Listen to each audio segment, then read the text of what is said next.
Very good. Ah, very good. Very good to see you. Very good, everyone. Lovely to see you. How many are you there today? Yeah. 1, 2, 3.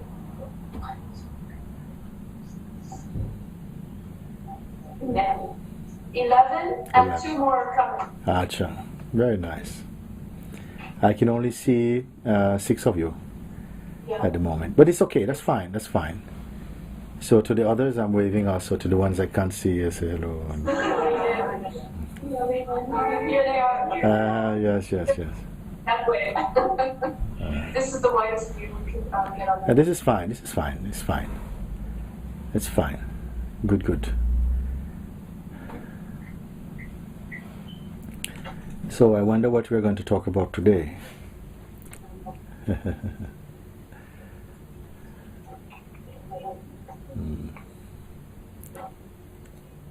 just asked her. I wrote it down today because I feel that we're scattered today. So. You feel a bit scattered, you say? Yes. Okay. Yes, it's like exploding in my face, and it's rather frightening to ask it, so I guess that's the reason to ask it. Yes, I like this type of question. Sorry? I like this type of question. Okay. It has to do with time. And even in today, preparing for this satsang, which I love to do, and conducting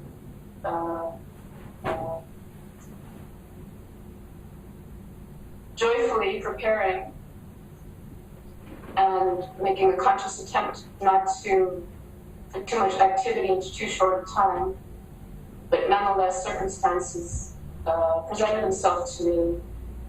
And again, I found myself feeling bombarded with tasks and responsibility, and so much so when I was running to get some refreshments on the bike, my tire was almost flat, and then it started hailing.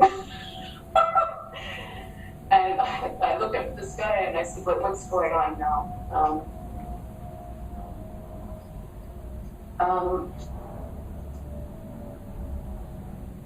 So the question is, in the attempt to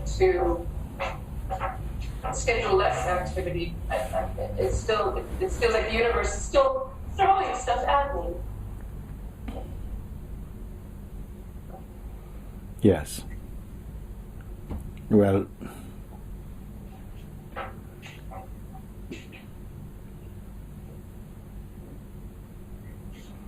it can seem as though the universe is throwing stuff at you, but it's only in contrast to you wanting to take hold of,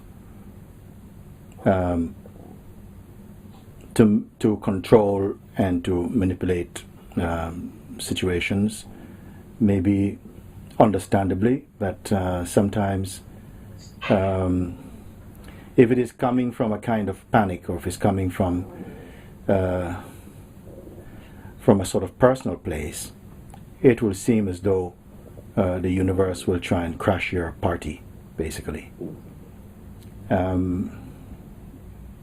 Because too much of that is not good. It's not good to be too much in charge. Then you really miss the miracle of the existence, you know.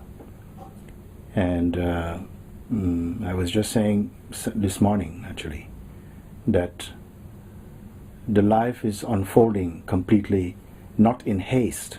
Life by itself is unfolding in terms of the movement we call life, and change, and situations, and events or happenings. All of it is unfolding naturally and without haste. It is the perfect way. But when the consciousness manifests through the human instrument, then in a sense it allows itself the illusion of individual freedom up to a point. But if it becomes a sort of an obsession, if this kind of individual freedom is operating out of the need to control, or to try and stop life doing what it does best, then it's not going to flow. It will feel, that existence is crashing your dreams and so on. So actually, this is such a universal point and issue, actually, because many people, this question is so frequently asked. I can never really get it going my way. It's I would like to get more space in my life. I would like to get things running a bit more smoothly and so on. But actually what happens is that as you discover your own natural state and being, you will find that everything is flowing in a natural harmony by itself. You will not feel the urge to push things about or to keep compartmentalizing what is unfolding naturally. You will more experience it within the state of being, and you will find that all things are in their right place somehow, you see. And but it is perfectly understandable in the example you use, like today, for instance. You say you wanted to work ahead of time and to get things just in time and so on. It's a perfectly understandable and reasonable request and desire.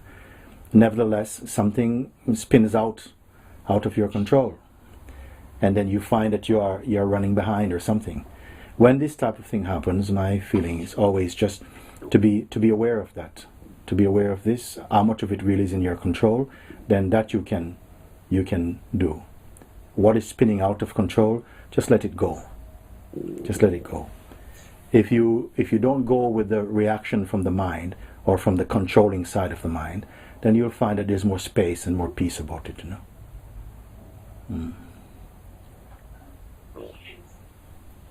Sometimes it's okay also, because there's something inside us that is just really afraid of chaos. And chaos is a part of life. Sometimes you have to be willing for things not to make sense, for things to completely be chaotic, without taking responsibility for it. Sometimes you have to, there comes a time to allow that to just happen without even interfering with it. Just watch it quietly. And you'll see that even in that apparent chaos, there's a kind of place for that. And it is less strenuous if there is no personal responsibility for the chaos, you see.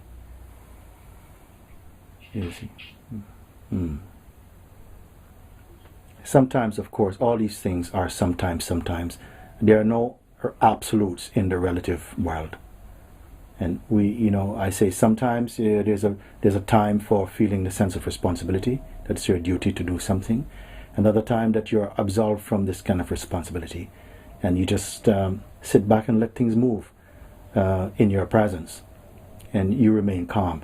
It's not that you're sitting on your hands, but there's a wisdom in us that really becomes operative when you're quiet and you come to see. But there's no need to panic. Everything is fine.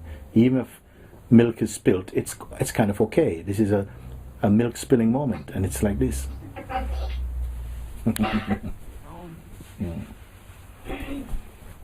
Yeah.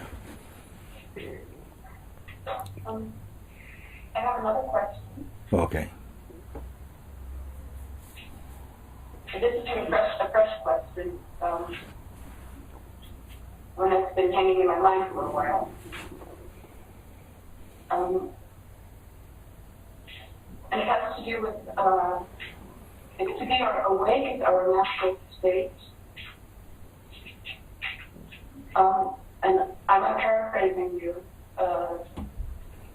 Why can so few people handle it? So few people capable of handling it? Yes. I see. Yes. We are more consciousness than we are people. You are first consciousness, then you appear as a person inside your own consciousness. The person is not the fact, it's not the original, it's not the root. You see? So if the evidence of consciousness is starting from the position of the person, then that person will find it very difficult to even bear their own consciousness. If you identify yourself as a person, already you're handicapped, you see, because you're not coming from wholeness. You're already moving as a fragment. The person is an expression of consciousness. It is not the source of consciousness, you see. We have a lot of ideas that we are holding on to which are not true. A person doesn't have consciousness. It's more the consciousness has the person. You follow what I'm saying on this? So you say, why can so few people handle just being awareness? Well,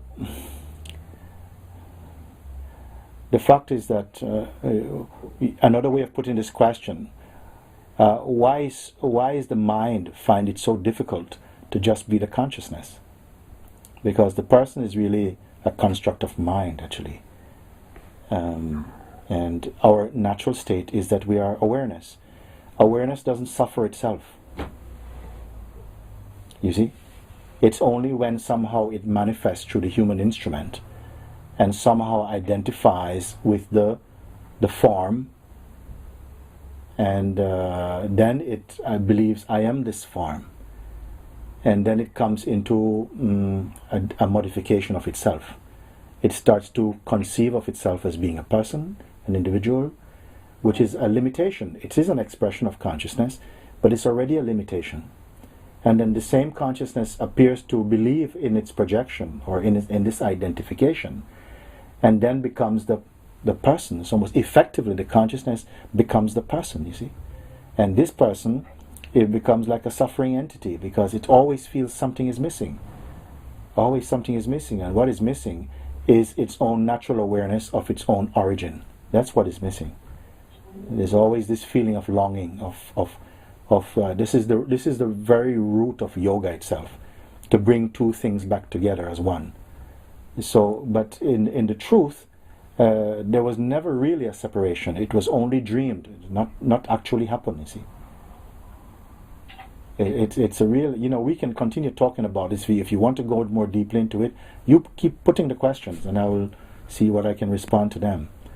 But to kind of give it a synopsis of what, on this subject, I can say this much. We are really the awareness itself, and awareness is not suffering ever. But when it projects itself through consciousness into this body and identify with the body, it becomes a sort of person, experientially. And it forgets its origin, that is awareness, you see. That is the play, and that's what's called Maya, the great illusion or delusion. That the Supreme forgets its own original wholeness and takes to the limited instrument, which is the body, which is in time. And this body is a time body. It has a beginning. It also has an end, And so the consciousness, which is timeless, now believes itself to be time-bound because it knows that the body is not eternal.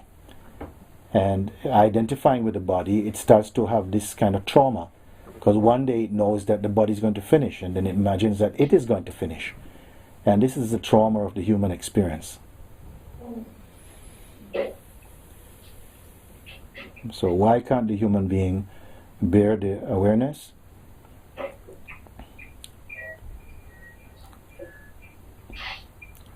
You have to find out which is the greater, the human being or the awareness. Which is greater, because sometimes we think, oh yes, when I get back to my awareness, this is the mind and attention speaking, not the awareness itself. Awareness doesn't have to get back to awareness. It's really, in a sense, I can say it is like I've just said, but I can also say it is awareness that became the mind and now has to become awareness again. But it is a figurative way of expressing it. And I'm very keen that you grasp this, very securely. So if you're still not sure, we can talk a bit more about it.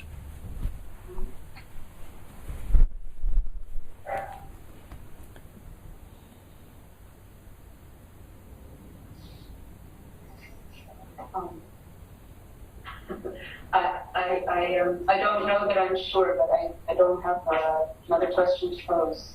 Yeah, because as one begins to realize the true position, the true nature of one's own being, then what happens is that the person sees that they are actually the awareness itself. That's the most stable. And then what actually becomes unbearable is not the awareness, but the personality. Actually, the personhood or the person identity becomes something that the consciousness won't want to tolerate it. So actually, it's the reverse becomes the case. The person or the ego cannot tolerate or bear the consciousness. But as it comes more again to realize its true nature, then the same one, now realizing that it is awareness, find it very difficult to tolerate the identification with the ego. It's like this. And this unfolds naturally. It has to. What you're referring to was it unfolds. You must understand what you're asking. You say it and this unfolds naturally, meaning that the experience, the recognition again, the recognition of what we are. Yes, I mean, in fact, from the moment you inwardly in your heart, you have chosen, you have said yes to completing your seeing, and then some force is at work spontaneously within your being to set things right and to wash out the sleep out of you. And that is going on even while you're physically sleeping. There's an inner maturing, inner spring cleaning is going on by itself. It's not only being done by human effort. It's all grace also, you can say. Grace. Yeah.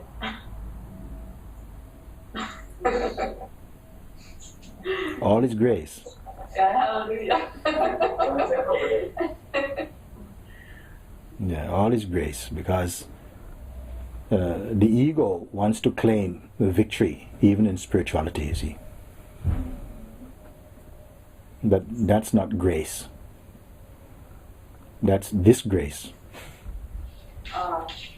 The one who really understands somehow that, it's almost some power is assisting your seeing. That you're not moving only as an individual, but as consciousness. When you see this thing, you see, this is already, you feel a sense of gratitude that you are not exempt from the possibility of this discovery, and that brings up an inner attitude of gratitude, actually. That who is not exempt? Say again? It came spontaneously. You said that you are not exempt, and my question is that who is not exempt? Yes. The idea that consciousness has that it's a person even, and this person is in search of truth. You see? For a while this is deeply true experientially until what's called awakening. Awakening means until you realize that even this one itself is an illusion. But you cannot force ripen that seeing. And some people, they have very sharp intellect and they feel it's enough that I can comprehend it, I have an intellectual conviction about it. But that intellectual conviction has got to somehow assimilate itself into the very bloodstream of the being. It cannot just be something that's mental, you see. And in fact, one who has really understood this, that understanding is shining out of your pores. Your presence is conveying.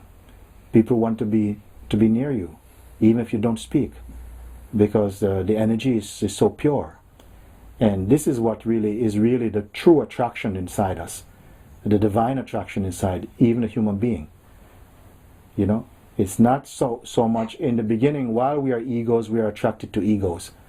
But as you begin to discover yourself, you begin to be attracted by the divine within each other. And it feels also to be a rocky road because the ego doesn't want to go down without a fight.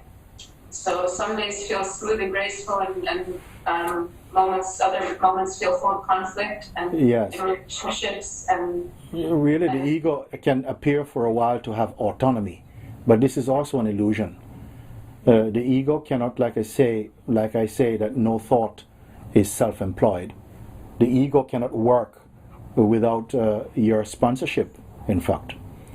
You don't realize it as yet, but if you had no interest at all, if you understood who you are, and this is the crucial point, as you come into the understanding, and satsang is really primarily for this purpose, to reveal that in your own self.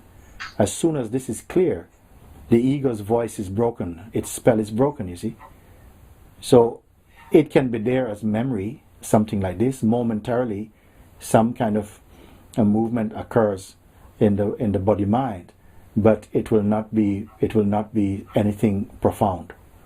It will just not have any impact at all, what you're calling ego. But now we say this because it seems that there's an aspect of our mind, of ourself as the mind, as the ego, that seems to try and block real progress within ourselves, that almost avoid real seeing. Like this for a while it is like that, and that is why it is called the life feels like a play, a great illusory play. For those who are deep in the illusion, they don't even realize it's a play even. It is seen as completely, totally real in every aspect of its expression, you see. Mm.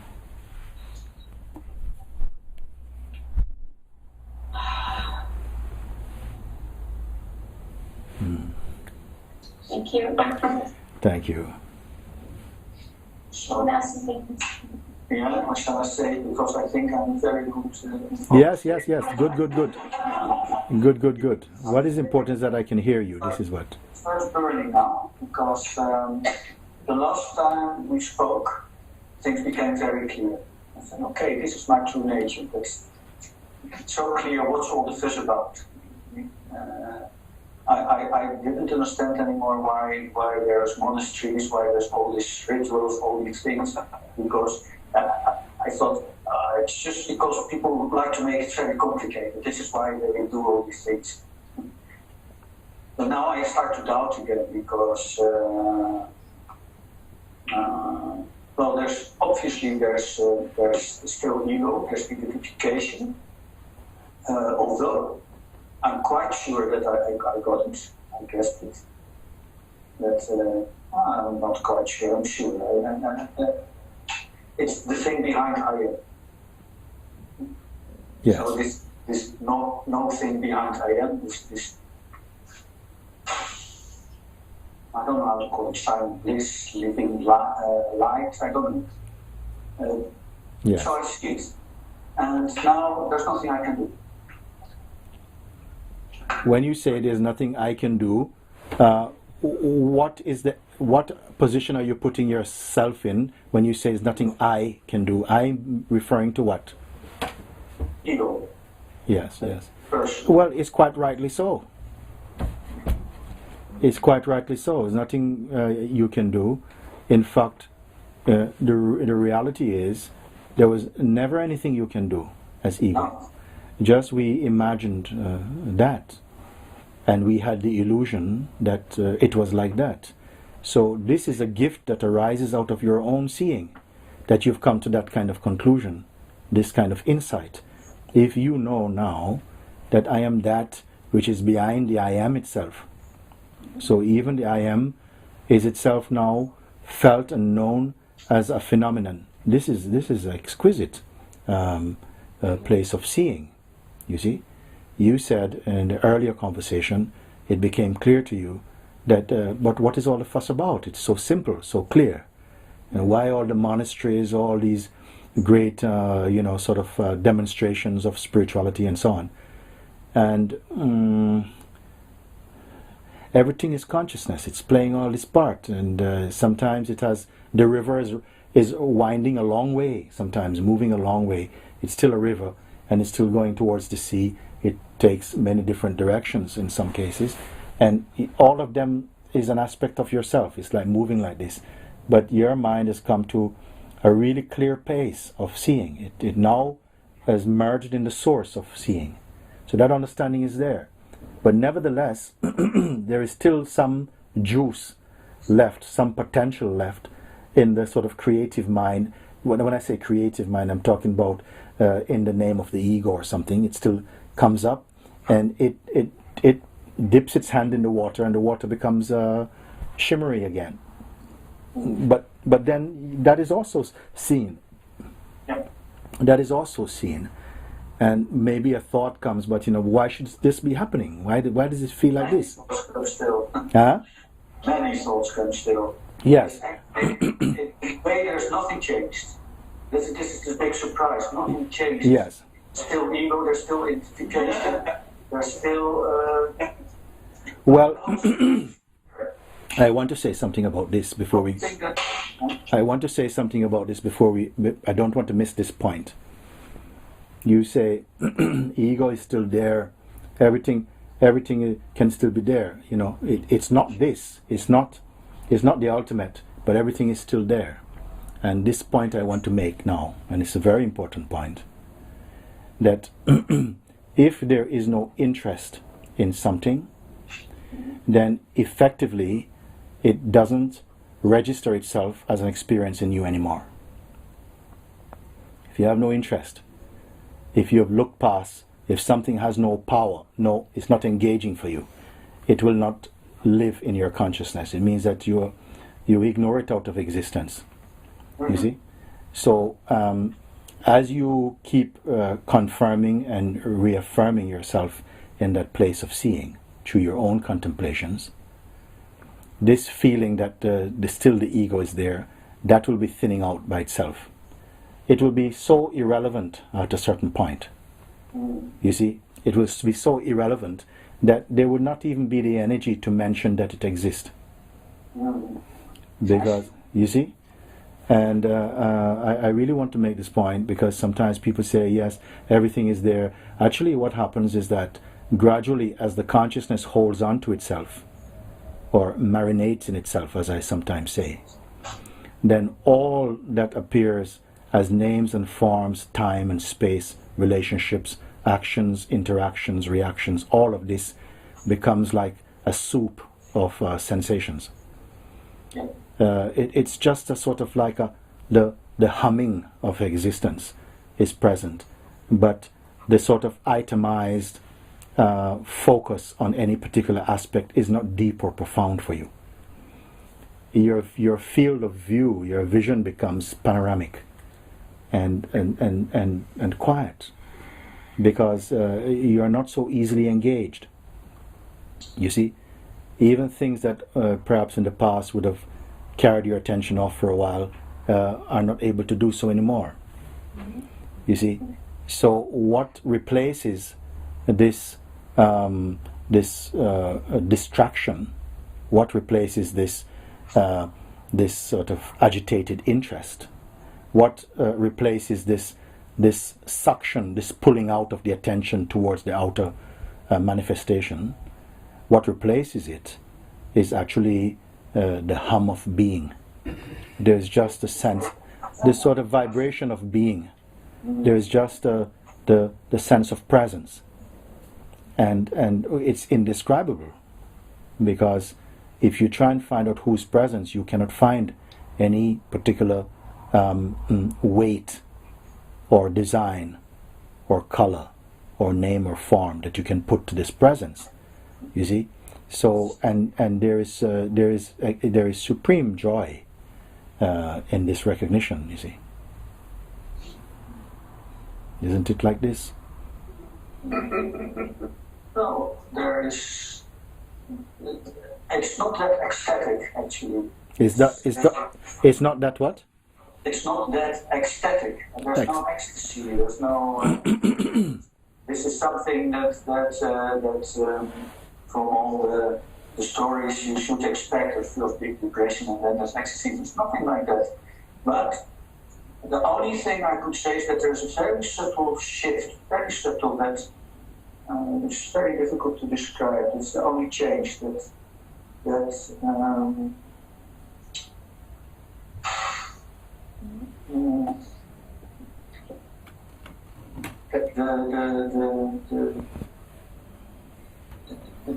I don't know how to say, the violence is gone, the harshness, it's just all a little bit less important, that's it. Okay. You have heard that there is a bliss there. And now, this bliss, I would call it also a bliss, but maybe in your mind it would be something else. Because you can also, bliss can also feel like supreme contentment also. But I'm not talking about ecstatic bliss. I'm not talking about being blissed out. What I'm speaking about is that there is also peace is also bliss. Love in its complete unicity of being is also bliss. It's also a kind of joy, but maybe not the joy that the mind imagines. So what I call this bliss, a supreme state of contentment. But there's not even necessarily an attachment to the contentment. It's simply there, just like you have the warmth of the fire and the fire. They are one thing. In the same way that this joy, this peace, this sense of unity, it's all part of that wholeness, you can say. But we don't have to put labels onto it. But neither, because someone once said to me, Mooji, I've been imagining that the consciousness by itself would be extraordinary. But what I'm finding is that it is very ordinary. And I said, actually, it's neither extraordinary nor ordinary. It doesn't fit into any category. So it's not correct to say that it's just it's nothing. Not the nothing that would be described from the mind. It is nothingness. Yes, it is true, but it is not the same as blank or void or anything like this. It's indescribable, actually. Yes. That's a little bit the problem to find it, because you can describe it. And you know what? It's good that it's like that, so we know when the words are falling off by themselves. You see, as you come into that complete seeing, that ultimate seeing, then you see that the words are become redundant. They have not really the power to accompany you there anymore. And it's good that it's like that, because if they were to continue having life in that state, then somehow they become, it's noisy. You keep a noise with you, but actually you transcend actually the ability of the words, because they cannot convey that which is. They cannot do it. They can take you up to that. They can point you to it, but they cannot convey that. You see. No, that's good. Yes. You're talking about the state. And,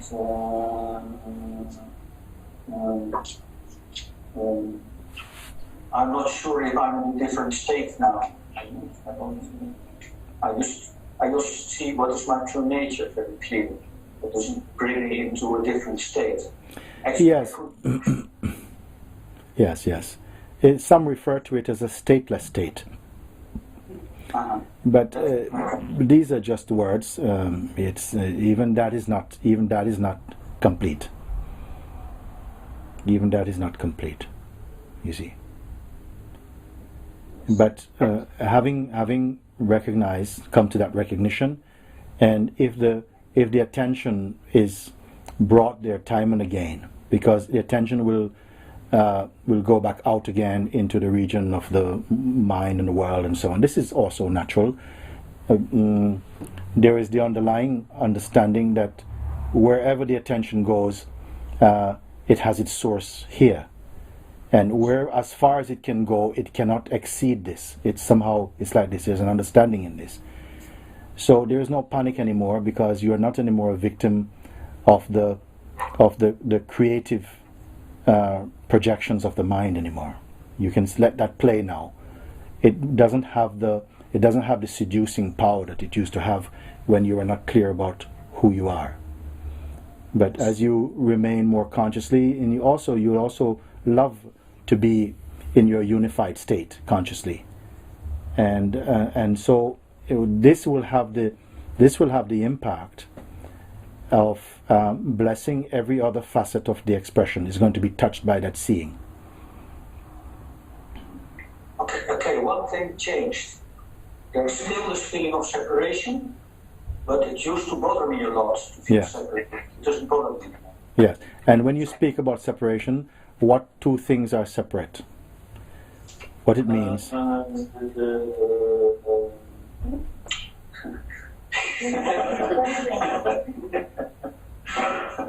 It's, for instance, me and the other.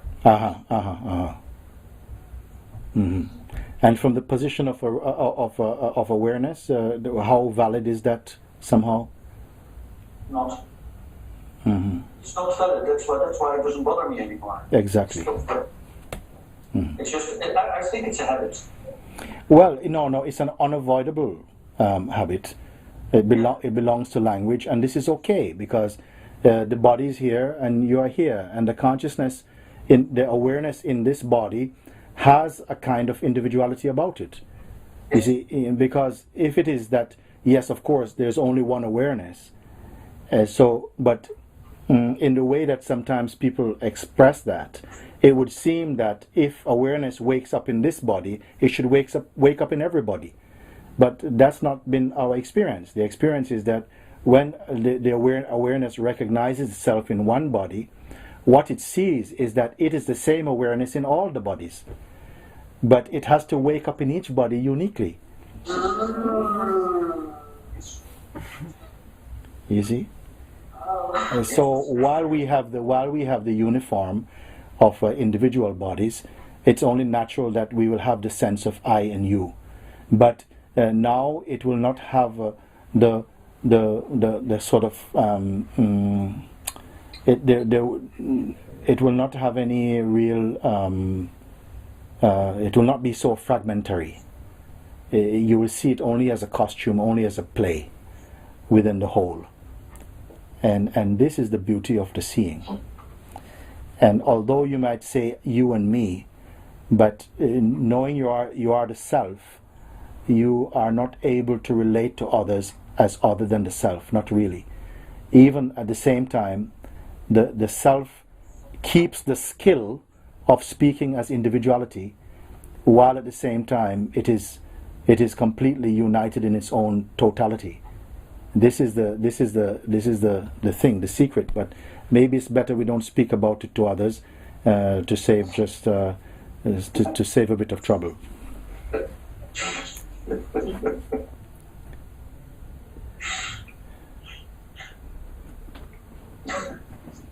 Thank you.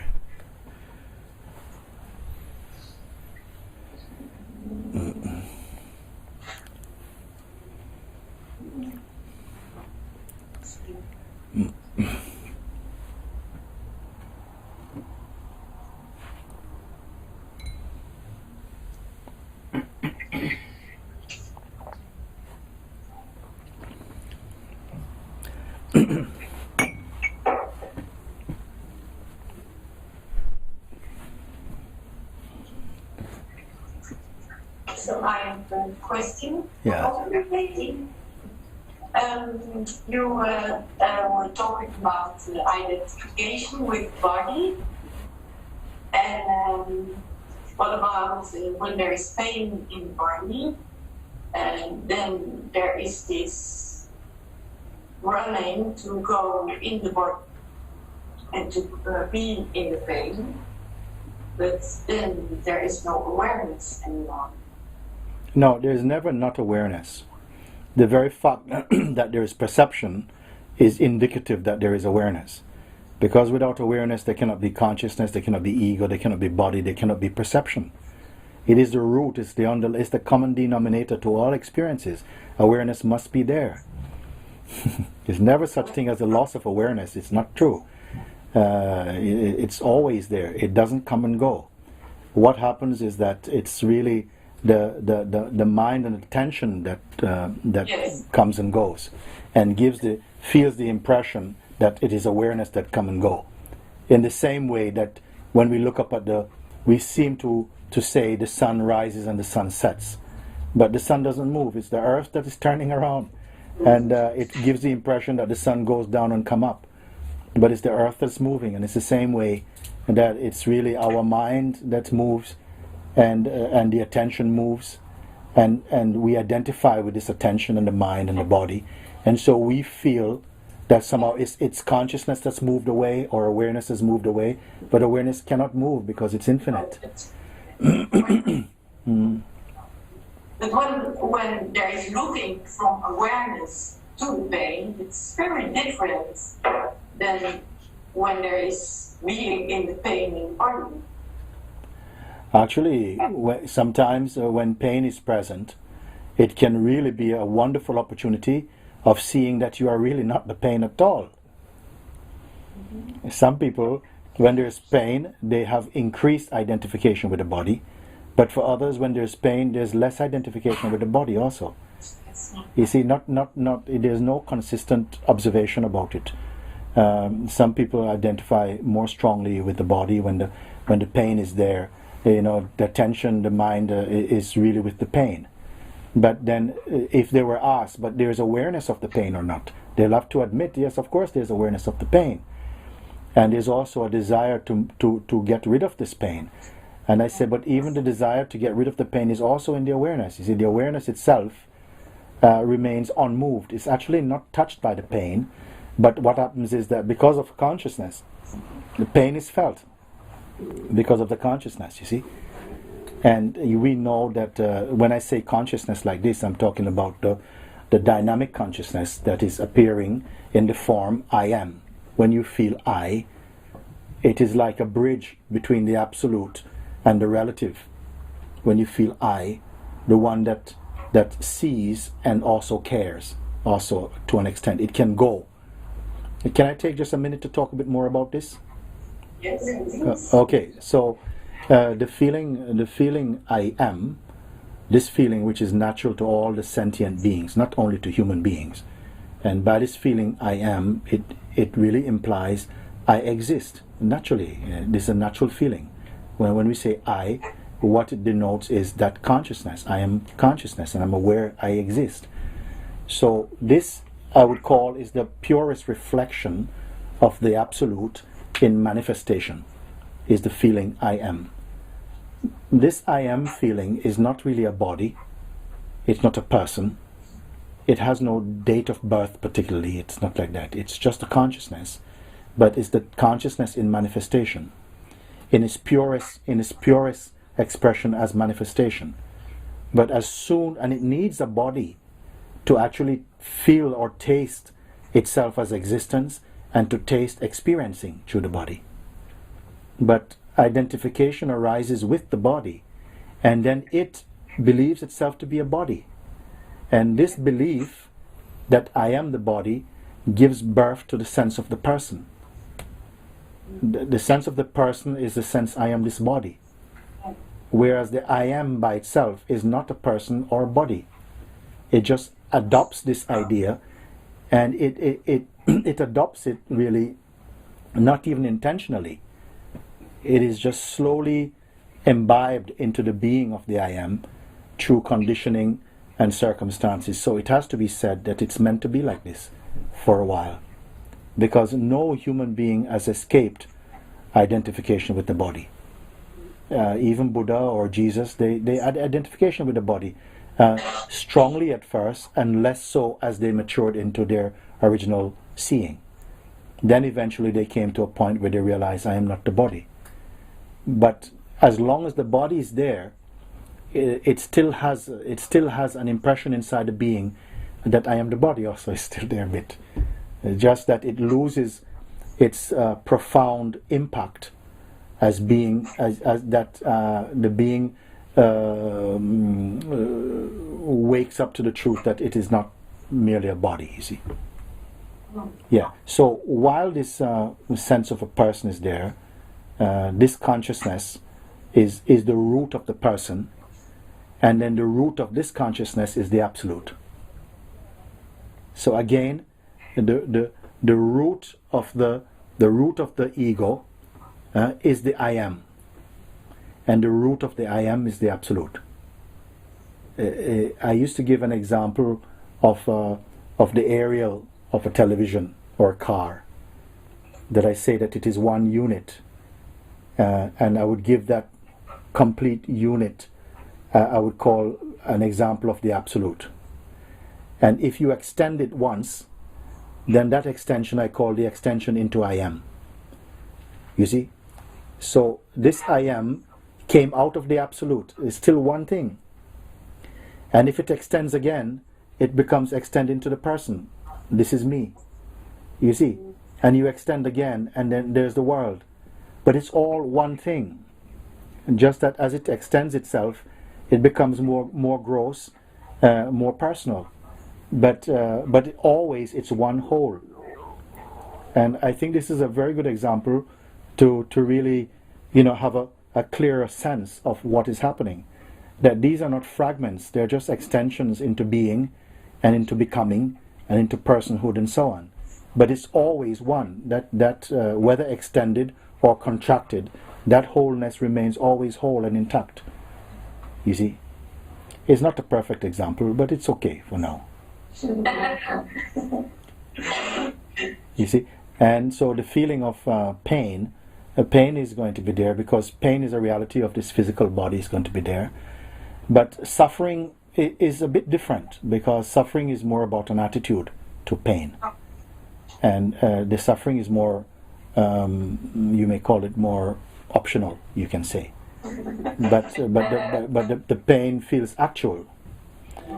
And if the less identification there is with a sense of personhood or the body, the more tolerant pain can be somehow, the more detachment there will be somehow.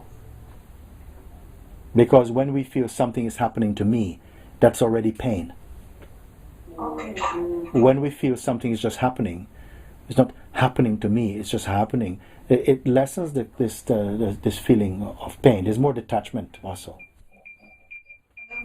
Hello, darling. It's a real joy to be here. Very good. I'm here to enjoy your presence. I don't really have many questions, but since August, when I discovered you on YouTube, I am awakening more and more. Yes. And now I'm in a state, I'm recognizing my suffering, how I conditioned my mind to act in a certain way. But as I see that disappearing, there is an attitude in me that actually I want to play freely. I want to be free and do whatever comes from my heart. And that's a kind of crossroads, because I'm very conditioned to obey my work, my conditionings. So the next step, to be free and to go with my heart. Can you say something about that? Yes, I would like to. First of all, this morning even, I was talking to some people came here, and we had a satsang, also Skype yesterday with Moscow, and one of the women who were here yesterday, she came back. She left her handbag in the house yesterday when after satsang everybody left. She left her handbag, so she and her husband came back today to get it. And then she said to me, I said, how were you yesterday? Did you have a nice evening? She said, no, after yesterday I was very, very irritable after satsang. And I gave my husband a lot of trouble. Because she said a lot of stuff was coming up. And, I just, a lot of anger and a lot of maybe childhood memories or something's been suppressing. they're just coming up, and I'm not able to control them, and I'm being very snappy, and very intolerant, and but I can't stop it. But I said, but how does it feel? She says, it feels good. It feels good, so it's kind of release. But then another part of the mind says, oh, you're not being very nice, and look what you're doing, or this type of thing. So we have to be aware of that still the play of conditioning will still be there. It will still challenge you. It will still point a little finger at you and says, look, you're falling apart or something. But so it brings me back to what you're saying, is that sometimes people also say, I don't feel I'm a nice person anymore. And I say, well, maybe you've been trying to be a nice person for too long. And now somehow this kind of being nice, something wants to express another side of your nature. Now, both of those extremes are not the real, but it's healthy. If you have been living like most people, we're living within the confines of our own tradition, our own culture, our own conditioning. And most people, they take even a pride of that, like I'm really good, I do what I'm supposed to do, and sometimes seeking approval. And if they don't get it, they feel very upset because I'm playing the game very well, you see. But now, out of your own satsang, something is feeling, no, but that's not sufficient. That's not, it's too high a cost, too high a price to pay. Something wants to break out of that kind of restriction. And it's a natural impulse, And I only say inside, you say, okay, yes, this also has to be given room to be expressed. You see, it's a natural movement of consciousness to kind of break out from this kind of limitation. So allow that space for that to happen. But don't invest too much energy in that. That's going to happen anyway. It's wanting to happen. So we're putting it out in front to say, okay, give it space for this to happen. There will be some resistance also from the conditioned side of the mind or something. Is going to keep on, say, what are you doing? And you're not the person I knew anymore. People are going to say things sometimes like this, and you see how tight something becomes inside. But then a greater presence is there that says, no, it's okay, be free of that. I don't have to be approved of in this way, you see, because now there's a greater confidence also that it's not about that, you see. So this has to have its room to express itself dynamically. But what I'm saying is, don't make that becomes a new conditioning. Let that happen, and because you are the consciousness which is neither this nor that, but in whose presence this and that can flow. And you will find that very spontaneously you are discovering new aspects of your being in the way that it wants to dance. It wants to be like this now. Sometimes you will do the things that gives you pleasure, and then sometimes you'll feel also freedom in doing things which are not necessarily pleasure, but that they belong to be as well. And so that's a kind of honoring of that maturity as well. And you're finding out all the time. But the root point is to see that you don't have to label yourself in any direction at all. You're just that awareness in whom all this dynamic dance of life is appearing and disappearing. So when they come, let them have space to be there, and when they go, don't grieve.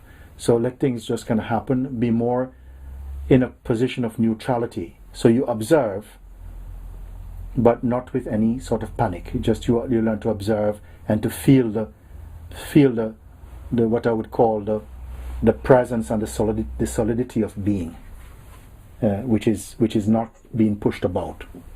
Yeah.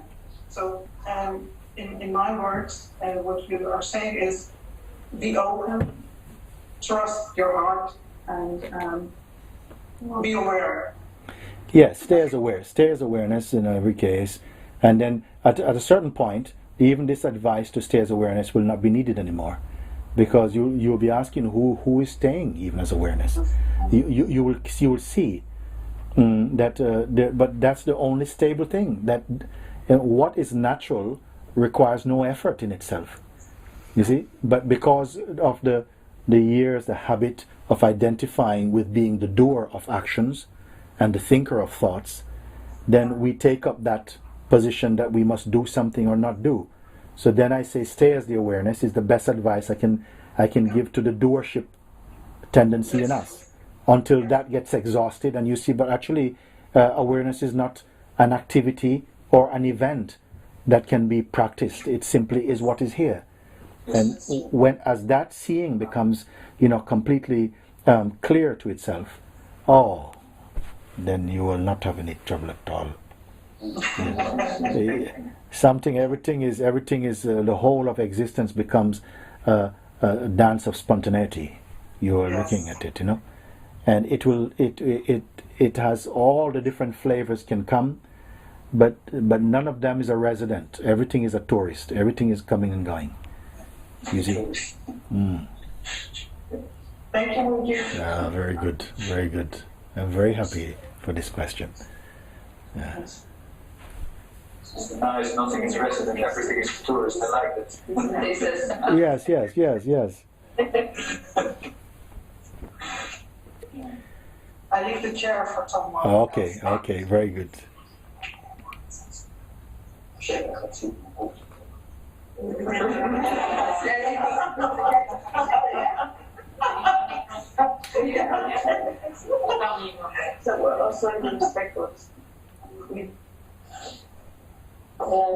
I'm Mooji. Hi, darling. How are you? Good to see you again. After September, the change about we spoke about doing things, and yesterday I visited a friend and he said, I do not see. I think you should come to the chair because then your voice will be more clear for me.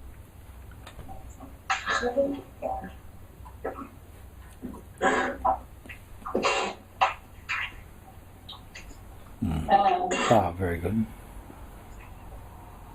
I have the feeling I do not think. Yes. And I realize now too I'm listening that I do a lot of things, but there's a fundamental change after last time I saw you that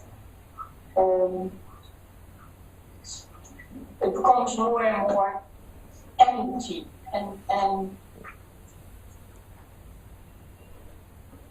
I have the impression that I do not think, but I do. Yesterday I visited a friend, I had dinner with her, and she said, how are you doing? I said, I do not think. The only thing I registered that I love movies, and that's what I give attention to, that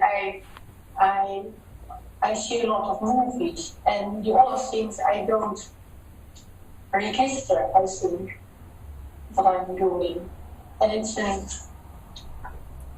feels strange, it's a new way of living. And sometimes I feel guilty because I have plans before going to India, but I don't do them. So it becomes more and more empty, and sometimes it's a little frightening, this way of living. And what the fear is what? Why? Fear? Because there's two ways. I don't do anything anymore, what I need to do. I see. Okay, we can look at that a little tiny bit because I'm just wanting to check in if the non-activity is coming from the mind or from the self. Because sometimes it is the mind that's saying, I don't need to do anything now. I don't do nothing, I don't need to do anything at all, or something like this. Or is it just that simply in this non-doing, there is total emptiness. There's neither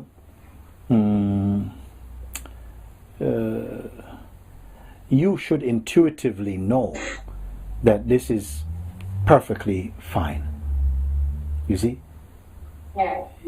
But it goes, yeah. The moments of it's perfect fine, and I think the other is the mind that is, yeah, judging or.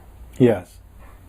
Yeah. So sometimes for a while, it can be that the beingness slows down its activity, even on the physical level, mental level, emotional level, like complete shutdown for a while. So that it's only like it's just humming in itself for a bit. It doesn't have to be for the rest of the life like that.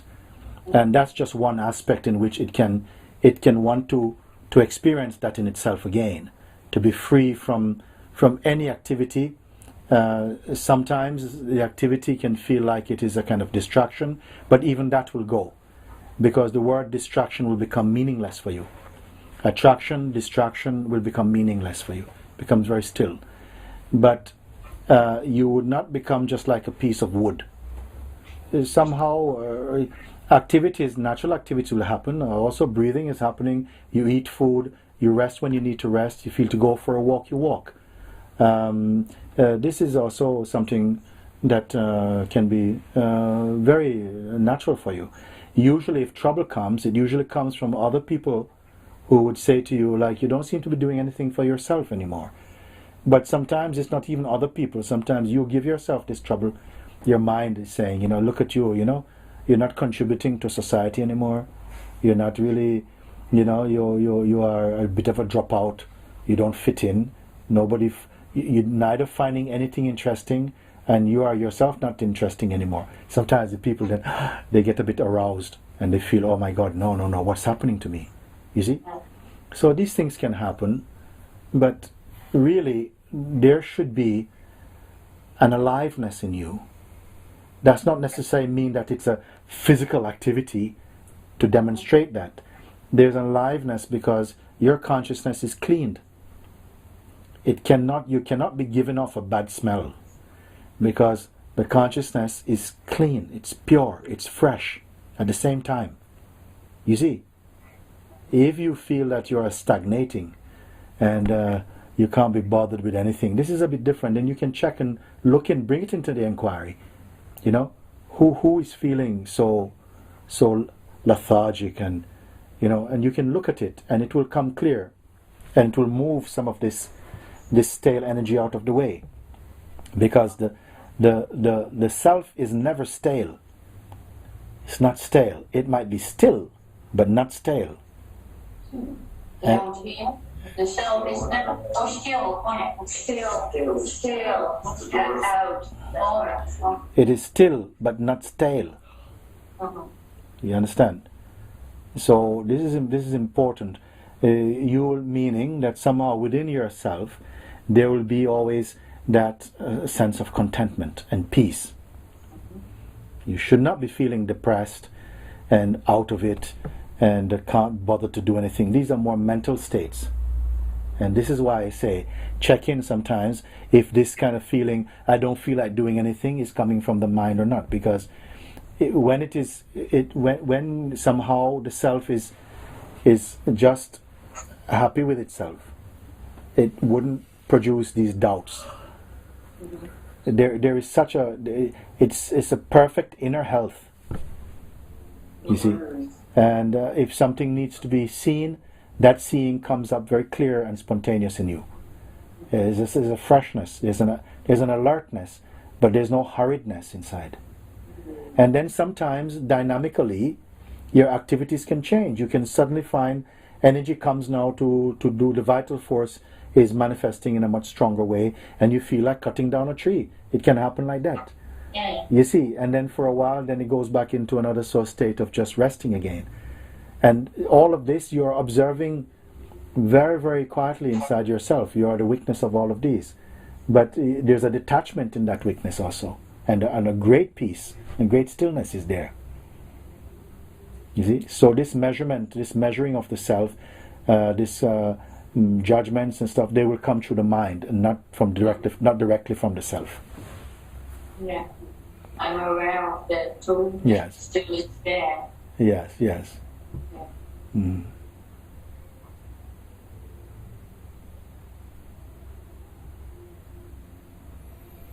Yeah, and also I was happy what you shared about bliss. Last week I was, that word bliss is so loaded, and I was feeling and I thought, I have no bliss, but it's also the mind that has some pictures of the bliss. And then now I'm exploring what my kind of bliss is, or to put it in words. Okay. It's more silence and very good. Contentment. I am happy to have such a broad understanding when we speak about bliss, because it has a lot of cultural imagery, like being blissed out, and the eyes are turned inside the head, and we are just kind of like in a kind of state of samadhi or something. But there is an underlying stillness and a peace also, and I call this also kind of bliss, because many times the people say, they say in India this term Satchidananda, that this is the nature of the self, that existence and consciousness and bliss. And the people say that first, with the existence, with the awareness of existence, then one becomes conscious of one's existence, and then comes this joy, this bliss. And many times the people say, well, the existence we know, the consciousness we know, but the bliss is missing. So, how we can get this? And I say, no, it's not like that. Somehow you stay at the place of just being aware and not waiting for something, because the very act of waiting sometimes creates some agitation, restlessness in the being, dissatisfaction, you see. So it's very subtle, these things, but some force is working inside you to bring all things into alignment, and you just come to know. You just come to know and come to feel and appreciate and discern that something is. I'm fine. It's enough even as it is, but not closing any door. Still, not making any ultimate conclusion. Just keep quiet. You see. Because usually when you're quiet, people associate that you're waiting for something. But this quiet, which is not waiting, is beautiful. Just like that. Thank you. Yeah, very good. Okay. Yeah.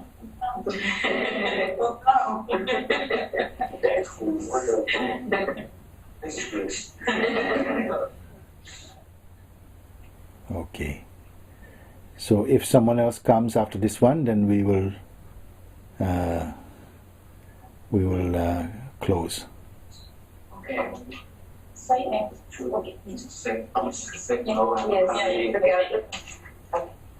There's one more coming. Okay. Hey, you are there. Very good. Very good. Still alive. I haven't fully died yet. Say again? I haven't fully died yet. You haven't fully died yet.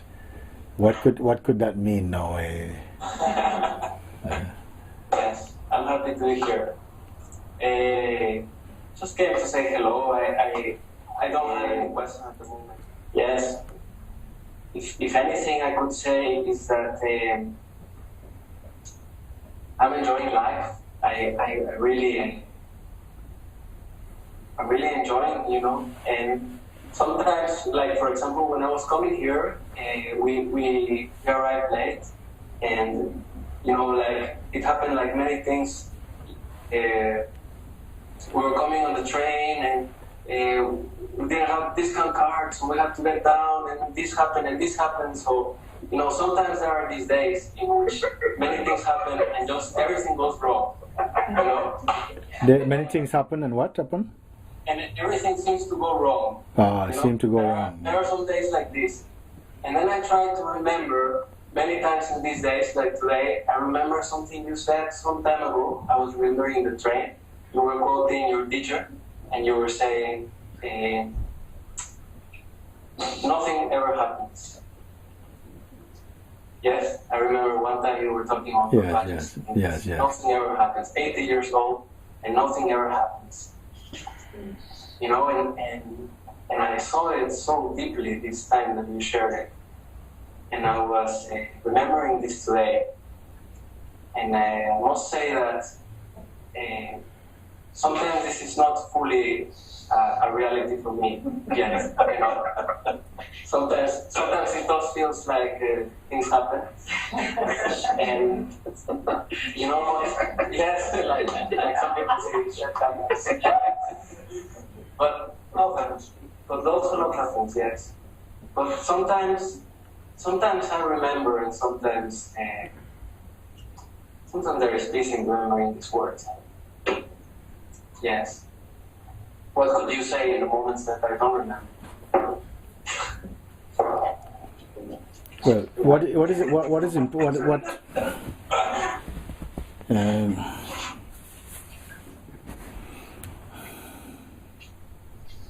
There is something very deep, very profound about the statement that Papaji say, nothing ever happened.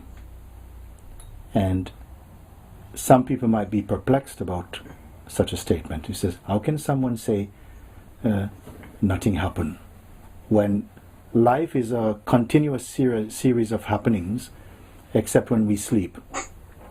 You see? So what could he possibly mean by that? Does it mean he's dead? How can you be alive and say nothing happened? You see? So really, if someone is curious about this statement, what can it possibly mean? It doesn't mean that there's not movement, but movements by themselves is not an event. An event is something that is really determined in the mind, that unless the mind says that something has happened, effectively nothing happens. When we identify something is happening, what we mean actually when we say something happens is almost like something happens to me. This thing happened to me, and it's like something happened to me.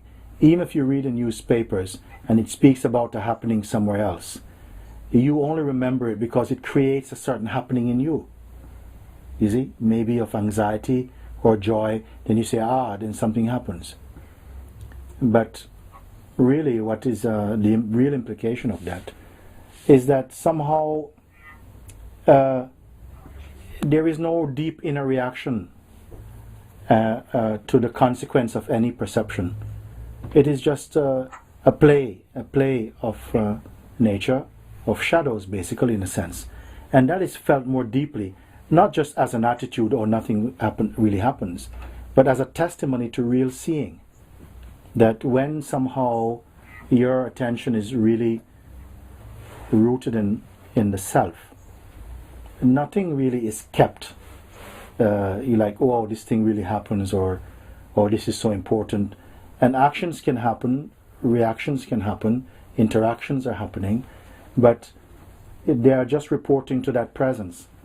But it's not, everything seems to be okay, everything's fine. So it doesn't leave any fingerprint inside, any footprints inside the psyche or the mind. So this is why I say nothing really happens, you see.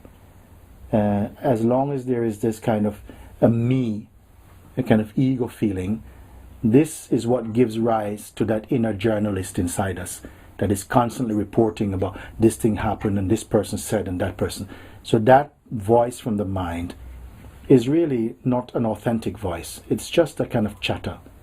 And if you don't give so much importance to that, then it doesn't leave that lingering smell inside the consciousness. And this is actually a very beautiful experiencing.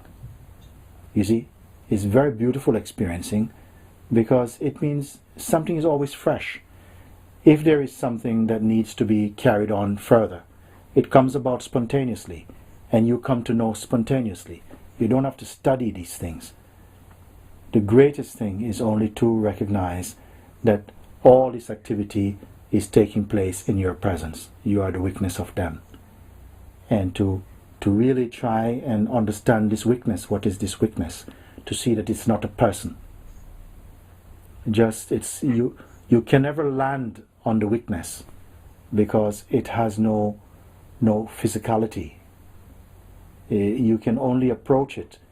But as you approach with your attention into the witness, both of them vanish together.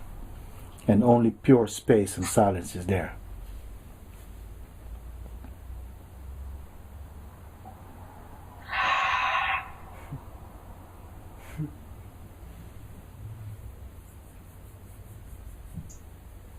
Yes. Very good. So, I'm very pleased to see you all. Well, I'm not seeing all of you. Some are to the other edges of the camera. We're gonna pan the camera now so you can see all of us. Oh, okay. Yeah. Okay. Yeah.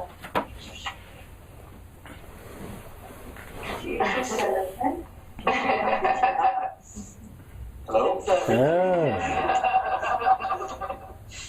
Tech support. Very good. Hi, very good. Thank you. Lovely. See, done. Very good. This way. Very good. Okay, very great. Very great. Lovely to see you. And wonderful. Thank you. Thank you. Mooji. Happy days, and we'll see you again, okay? Okay. And get well. Thank you. With the body. Okay, thank you. Okay. Bye for now. Bye.